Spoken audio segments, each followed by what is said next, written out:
Writing too beautifully is one of the biggest traps that modern authors can fall into. And I am speaking to you right now, an author who can change the world with their literature. And I'm sure you have deep in there, and I don't want to talk about your deep secrets, a lust for flourishes, an impulse to put purple prose and over explanations all throughout your work and say, you know what? Screw you guys. I'm doing art for art's sake, and I'm going to do whatever the hell I want.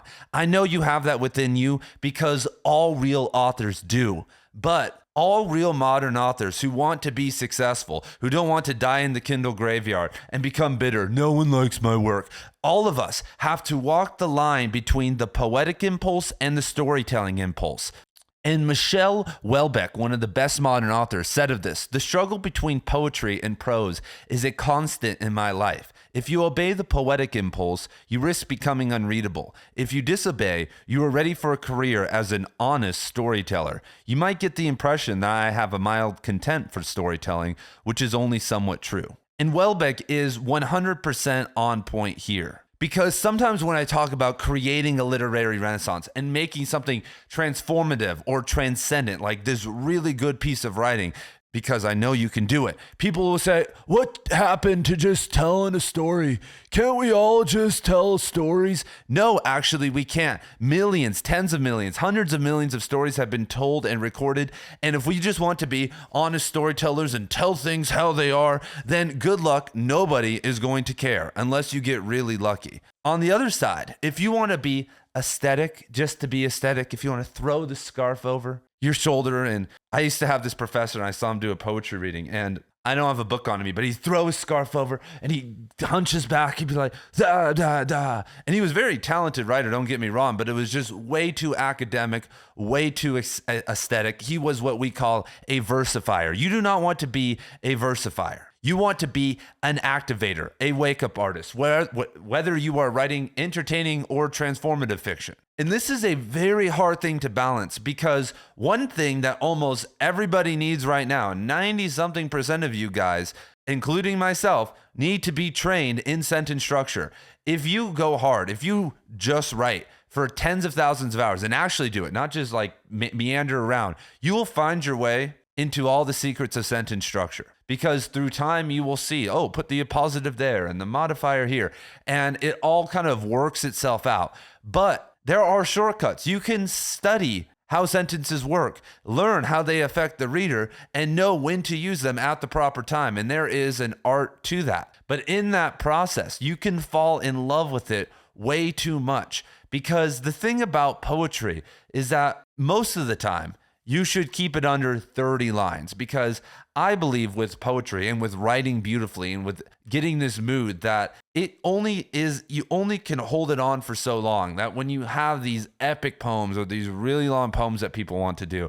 I have a friend and he writes these I love it. And the poems are good. They're like these biblical poems. And you're just like, bro, you're missing the impulse here. Tell me a story. Put me in the flow. But poetry is where you go to flourish and make things pretty. And if you want to just tell a story, then you could just write low-level science fiction or genre fiction and just tell the story and not even edit. You know, there are many successful authors out there who have a good marketing strategy and write series and they write fast and they sit down and they write 3,000 words a day, don't even think. They write a book a month or a book every couple months. They send it to a copy editor for $500. They pay someone $200 for a decent cover, and they ship it off and they give it away for free and draw people into the series, and they make a living from it. If you just want to tell a story, you can do that. If you want to tell stories to people, you could be that weird neighbor that stops everyone who's like, hey, and you could just make shit up. You know, I have a neighbor, I call him, well, he calls himself Uncle Jamie. He calls me my nephew, or me his nephew, and he just makes shit up. He's a storyteller. You can do that. But the point of the novel, of the short story, is that you can have a ton of depth, but then you can also add a ton of beauty. Someone, you know, my Uncle Jamie telling me a story, it doesn't have that beauty a lot of the time because it's hard to do that through oral stories unless they are like refined, and like that's what like the old fables and tales were. And so most of you guys are on one side of the aisle. For instance, I like to flourish too much. When I write, I need to ground myself with transition sentences and naming the characters again and making sure that the story is anchored. But I read some people's stuff and it reads so flat. I'm like, for the love of God, can you put a flourish in this? Anywhere, in any way.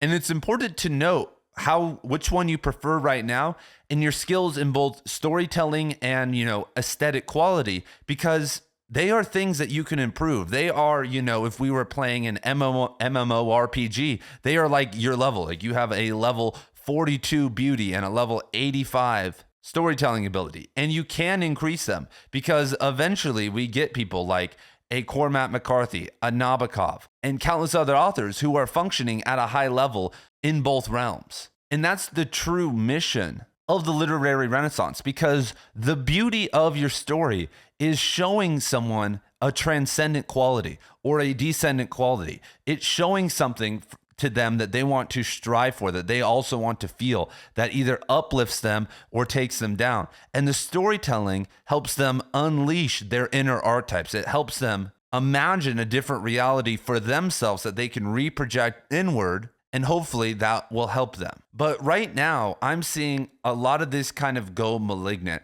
So over on Substack.com, everyone, which is where the literary renaissance is happening. Substack is not a godsend website. If you are a good writer and your posts are writing on Substack and do nothing, nobody's probably going to read it. But there is no better place if you want to draw people and figure out how to get people to read your writing and eventually buy your novels than Substack.com right now. Maybe YouTube, if you're willing to go on video, or some other places are fine. But if you're just trying to write, it is the home of the literary renaissance. And something I've noticed on Substack recently is that there has been this new push for lengthy purple prose writers, because people on Substack have realized, okay, I don't need to make my own WordPress website anymore.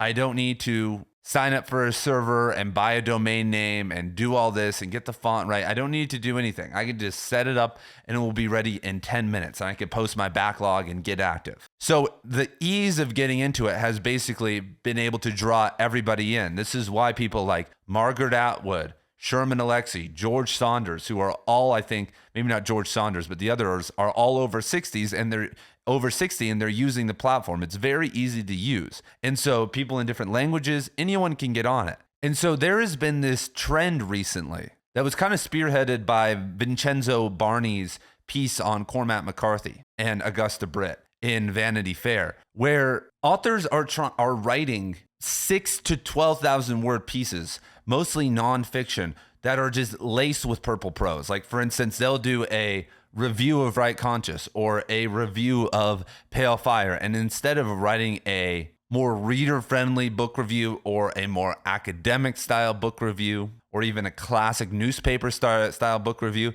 they just go off. They just rant and flourish and make it very maximalist. And this is a return to this idea of overexuberance that was actually popular in the 70s, because when you look at authors like I love, like Harlan Ellison and Tanith Lee, and if you read even Carrie by Stephen King, there are these moments of kind of melodramatic excess. And when you look at the novel scene, Thomas Pynchon, John Updike, and others, had this very dense prose. William Gass, J.G. Ballard, like I could go on. And and the reason that they were functioning so well is that many of them were very talented, high IQ individuals, which, it is whatever, but they were talented. Then they explored drugs. They explored the hippie scene. And as everybody dropped out and died and got addicted to drugs, got sucked into abusive relationships and everything else that happened in the 60s, which no one ever talks about. These authors did all that, but because they had so much talent, they still were uplifted enough to take all that trauma and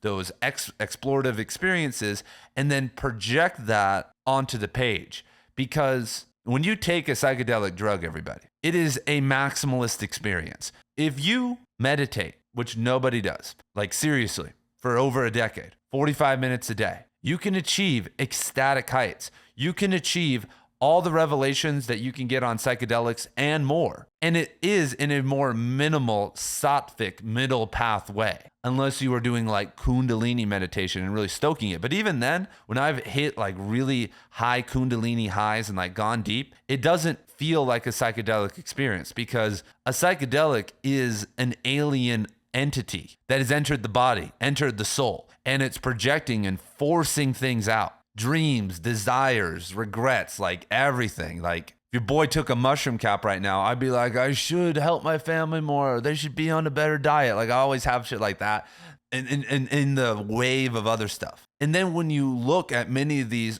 individuals with the advent of and the push of the television and many other things and the upward trajectory of just pure information entering the world in the 70s, the idealism of the 60s, the boom of the World War, all kind of coming to a close, the economy not being as good, there was this unleashing of this purple prose. And it was great. And eventually we shifted back, and these are the rhythms, and eventually we shifted back into minimalism with Raymond Carver and everybody else. But the same thing is happening right now. So back in 2005, you guys, I don't know if you guys knew this, weed wasn't very cool. Like if you smoked weed, in some circles you were cool, but it wasn't widely accepted. But with the push of legalization, with Joe Rogan and others making it popular, Snoop Dogg and others like really making this push for marijuana, then people using it and, dropping the taboo. Like I even have like Mormon family members who like know people that like know other Mormons that smoke weed for some ailment. And they're like, they're generally not as like, ooh, as they were. And so we had a psychedelic renaissance that many people didn't see, where drugs and, like the black market. Like I know that me and my friends back in the day, we could just log on, download Tor, hop onto the dark web and order something to someone's house, and we, anything and everything we wanted. It was a renaissance for sure. And we are now on the back end of that. We are now at the point where a lot of people are starting to settle down. Like even me, like people who went crazy are now settling down and maturing, but that programming that they received is still kind of the primary lens that they are viewing everything through. And so right now we are in this weird state where people are pushing beautiful prose, trying to comprehend how to write, like how do you write about the psychedelic experience or how we relate to technology? It's actually really hard. But most modern authors that I know that aren't writing like a historical novel, that are writing about things in the modern world, are writing something about technology, drugs, like some of these things. But the problem is, as I was saying before, that many people, first and foremost, don't have the sentence structure training to get that to like actually make that a reality. They don't have like the ability to look at their work and be like, okay, is this actually good? They don't have the discipline to not rant too much and to make it good. And FYI, I have a free sentence structure course over on my Substack. I have free stuff on my Substack, for instance, my sentence structure course, that eventually I'll get into some more paid content do some more paid content. But for right now, many of the episodes in the sentence structure course are free. And I'm planning over the next coming years to do hundreds more, because I know that this is a problem, so I need to not complain about it. I need to have a solution. I also run a book club over there, and we are the most active in the world. We read anywhere from 8 to 12 books a month in the book club and meet up on them. I also have other courses and other cool stuff. And you should have an account on Substack, no matter what, if you are reading or writing. And if you want an example of how to use it, you can just look at my page and see all the various things that you can do on there. But we don't have that grounding. We don't have that training. And when trying to talk about these complex issues or these complex political problems, like how do you do it? And it requires us, first and foremost, and this is where the balance comes in, to tell good stories. That I've read many works and I don't get invested in the character, like a lot of these modern short stories or novels that are on the literary side and that are good. But the reason I feel like they aren't great is that it feels like it's getting harder and harder to write about technology and not let it turn into sci-fi, not turn it into this AI, which everyone's obsessed with right now, exploration. It's hard to write about drugs and not make it this psychedelic lost generation, inverted coming of age novel. And so it feels like right now that we have this factory that everybody feels like they are being very creative because they're writing about technology or they're writing about psychedelics. But in actuality, all that is actually programming. I mean, this is what blew my mind, is that our relationship, your relationship with technology isn't unique. We all think that we're unique. And because we deal with doughheads a lot of the time in our personal life who don't think about anything, you talk to them about technology, oh, AI bad. AI good. I used AI. What's ChatGPT? It's like, okay. So we're like way on down the list, but we've been programmed down a funnel to believe what we think about it. Most of us don't have very unique views on it. Same with psychedelics. Psychedelics are literally a tool that makes you hyper suggestible. People think that they change after psychedelics, and maybe they do a little bit. They change, as Freud would say, the false self, but most of the time they don't change the inner self. The same happens with meditation. I've known many people who have, spent a lot of time meditating, and maybe they don't get angry anymore and yell at their wife, but at their core, if they were put under duress, it's still somewhat rotten. And when you look back at the 60s and how the CIA and other groups programmed us into passivity with psychedelic drugs. People talk about Woodstock. 300,000 people showed up to protest, but the Vietnam War went on for 5 or 6 more years. It did nothing. What that movement needed was sobriety and action for it to actually work. But your psychedelic experience is like every other person who took psychedelics. You just had a unique starting point. Real individuation can happen without any of those tools, without technology, without psychedelics. And when you actually do it, when you actually transform yourself without any help, when you do the real shadow work, which psychedelics can aid with technology and these things can aid, then you will have unique perspectives on everything. And so from what I'm seeing, there are many what I would call, another thing that happens, which I think is really important, is that so after a psychedelic renaissance where people really care about beauty or like are really trying to convey these things, sometimes they crash out. Like people literally like crash out and die or go get like in cults. Like it was too crazy for them. That's why Jonestown started, as I've explained on this channel like 50 times. People just wanted something stable and reminiscent of home. And because they couldn't go back home, that's what they chose. So people crash out. But many hippies, and this is what we saw in the 60s, become yuppies. I should say most of my friends that I was doing psychedelics with back in the day, they are young professionals now. They are all about their job. They're working their job, which is great. But they haven't really individuated and taken all that revolutionary art and those revolutionary ideas that they had, that idealism they had, and actually transmuted it into some form of personal growth. And so this is important because many of these people who I see now pushing hard on Substack, sometimes they even call themselves the literary renaissance. From what I'm seeing, many of them are just yuppies. Many of them went to prestigious Northeastern universities or are from New York City, and that's fine. I don't care if you're from New York City, but it is good to know that many of these people come from privileged backgrounds. And I'm not saying that in like a, white privilege way. So they come from this background, then they have this exploratory experience, then they are now wanting to dominate, project onto the writing scene. They've had all this, and because they are talented, they view themselves as the new John Updike, the new Thomas Pynchon. But the problem is that before the psychedelic movement even started, Thomas Pynchon was writing V. He was writing his early short stories. He was already individuated. He was already thinking for himself. He was already talented. He didn't need validation or any of these other things. And so from what I can tell, many people who are now focused on beauty and art in the community are just doing it as a way to flex their talent, but not actually move us forward. And many of them will say, we're trying to revive literature. And even crazier, they'll say that we're writing for working class people, that we're writing to get everyone back into literature, which just shows you how disillusioned they are. The only people who think that they can get the working class back into literature are privileged people, mostly privileged people more on the liberal side, who are so disconnected from reality. The last people that are going to come to the literary renaissance are the working class. And that's not to say there aren't people in the working class that don't read. I have many blue-collar friends that read Cormac McCarthy and watch my videos. But in general, we are going to first need to seek and activate people who already like to read but just aren't reading enough. People who liked reading and writing in high school but who got away from it. And maybe they are in the working class. But to think that people in the fucking grocery store that you see or the guys on the construction crew are going to start reading, especially flourished prose that is edgy and rebellious, is absolutely insane.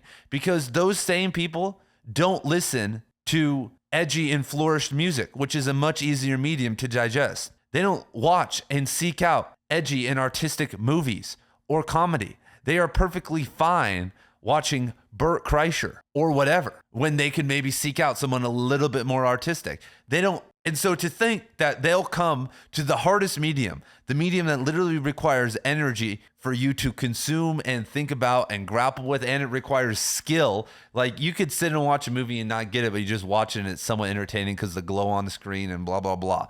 Like unless it's like super esoteric, unless it's, slow cinema or something like that. But this is where the beauty people are at right now. They think that through beauty, they'll be able to draw people in, and it's never been the case. And the same could be said about storytellers, that people think that if we tell good stories, if we tell this is what happened with the publishing houses. They thought that if we get writers that maybe aren't the most talented, but we draw, start having these marginalized voices come up, that these groups are going to be uplifted and start to read that, the Jamaican Americans and the Somali Americans, if we publish those people, that the Somali Americans in Minneapolis or whatever are going to be activated. And it's fucking bullshit. That doesn't work like that. The random fucking person, the Somalian writer they pick, is most likely disconnected from the actual group because they've gone to university and have been primed and trained, but they're telling their stories. Do you guys not think it's one of the more dumb things that's ever been pushed? Marginalized voices. Do you guys not think that the Somali people, that the marginalized voices, like black people, do you not think that they tell stories about each other? Do you not think they know about slavery? Do you not think they know about what people went through? Do you not think they know? Do you not think people who live in the ghetto know about stories from the ghetto? Do you know what people talk about when they hang out with each other? What's going on? They hear stories all the time. They don't need to hear some new story about what they already know about. Those stories are in actuality for suburban, upper class, middle to upper class white women who make up most of the literary fiction market. For them to feel what it feels like to be a single pregnant mother, teen mother in, Chicago or whatever. That's who it's for. And so to think that we just need to tell these stories and tell the stories of certain people is also insane. This is something that has also happened and is also coming to a head with the psychedelic movement, that everyone feels like they are special. Everybody feels like they're the main character and that their story matters. But in actuality, and this is where we get woo, this is where we get crazy, this is why individuation is important. If you are an individuated individual, or if you are a talented individual who can connect to the artistic ether, I truly do believe. And what's funny is that people, I saw a Reddit post, they're like, and everyone on Reddit just loves to hate. And so I shouldn't take it very seriously. But they were like, Joe Rogan believes in pseudoscience. He believes that there's an artistic ether that artists can connect into. What? You guys don't know that exists yet? What are you guys, fucking idiots? Are you guys back on level 0 of the game? Of course there is an artistic ether that you can connect into. Of course that when you're writing, most of it's coming from yourself. But there are ideas and things that come from somewhere, whether that's outside of you or somewhere deep inside of you, some encoded thing that's so deeply mammalian. If you just want to be an atheist reduction logic bro loser, all of that is there. But anyway,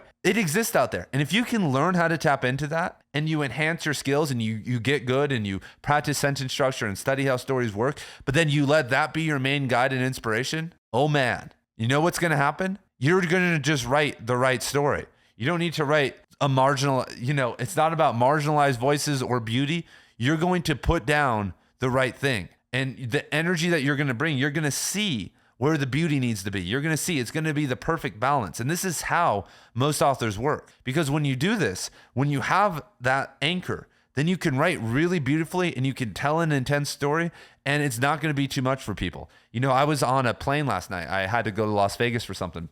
And the guy I was sitting next to, lo and behold, was reading Blood Meridian. I was asking, what other books do you read? He doesn't read. I was asking him what he does for a job. He fixes HVAC systems. Speaking of working class people, but he had been to college. And so he's one of these unactivated readers, but he was reading Blood Meridian and he read Suttree. He literally told me he read Suttree. And I was talking to him and what I realized, and this is so crazy, the synchronicities. I only sat next to him because it was Southwest and it was filled and I had already seen that he was reading it and we had chatted a little bit. So I was okay, I'll talk to him a little bit more instead of sitting next to some old person that was smelly.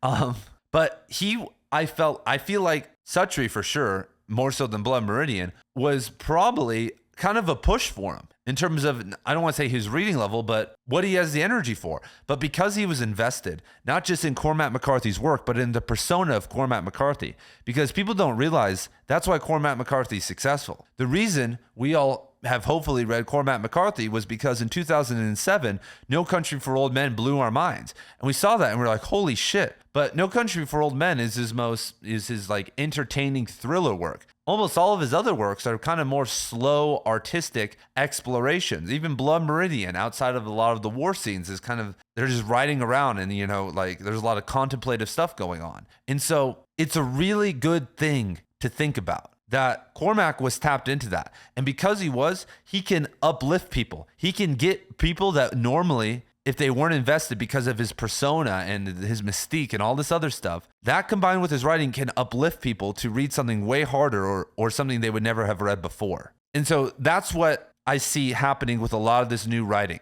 that a lot of it is falling flat, in my opinion, because I don't think it's actually connected to anything real. And the only way that can happen is if you are individuated. You can't be a yuppie. You can't be a nerd who's stuck inside. You actually need to be of the world. Because I know people on Substack, and I won't say their names, but I know they're basically recluses, and they are good fucking writers, you guys. They are better than I'll probably ever be, especially at fiction. But I am the 1%. I am a weirdo, right? Like I read for 3 to 6 hours a day, depending on what's going on and how much my baby wants to nap and stuff. And like how, you know, if everything's caught up. And so I'm reading a ton every single day. I've trained myself. I've done that for years. And so I can grapple with their work and see what they're doing. But other people don't really feel that way because it's way too complex. And the only reason they write like that is because they actually have no connection with the world, because they don't know how real people think and feel. And so, yeah, you know, our job is to balance those two and then find that unifying vision, find that big fish, as David Lynch would say. And then we are off to the races. Then we have the opportunity to change the world. And so for all of you guys out there who are in the literary renaissance, I want to say that I believe in you. I know that you can do this. You have my overwhelming support. I do not have time to read everyone's work or really anyone's work outside of this, a select few people who I follow. But know that you have my support and that you will find all the answers you need within on that process of individuation. If you do that, then you don't need any validation from me or anybody else, honestly. There's a writer I follow on Substack. His name's Benno. He was on episode 2, I think, of the Literary Renaissance podcast. Great guy, great writer, great thinker, great artist. He's an actor too. Anyway, Benno has never asked me to read his writing, but I've read all of Benno's writing. I connected with Benno and then started reading his writing. But right now, if I made a video and I said, this is why Benno sucks, he wouldn't fucking care. I already know it. Or if I made a video and I was like, this is why Benno's the best, he wouldn't care. It would do nothing because he is an individuated, solid dude. And so that before you hit the journey, you could get lucky and you should keep trying and keep posting and keep doing it. But that should be like one of the top priorities, is feeling comfortable with what you are doing. And you can tell if you're uncomfortable if you say, if you apologize, like, well, I worked on this really fast. Like, you never apologize for your work. Never say that I didn't have time to do this or pre-front it. You know, just show people your work. Say, this is what I'm doing. If you have to show it. And yeah, and listen to their opinion, but be detached from it. View it as just advice, trying to help you or hurt you, and add it to the data pool. So there was a lot here, but I hopefully have motivated all of you guys to activate,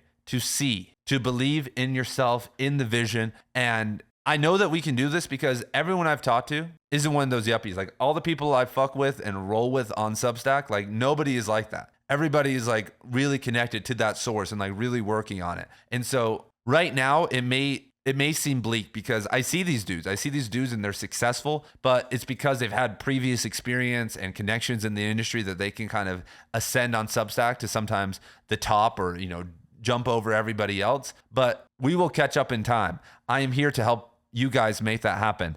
I want to thank each and every one of you guys for being here, and I will see you guys in the next video.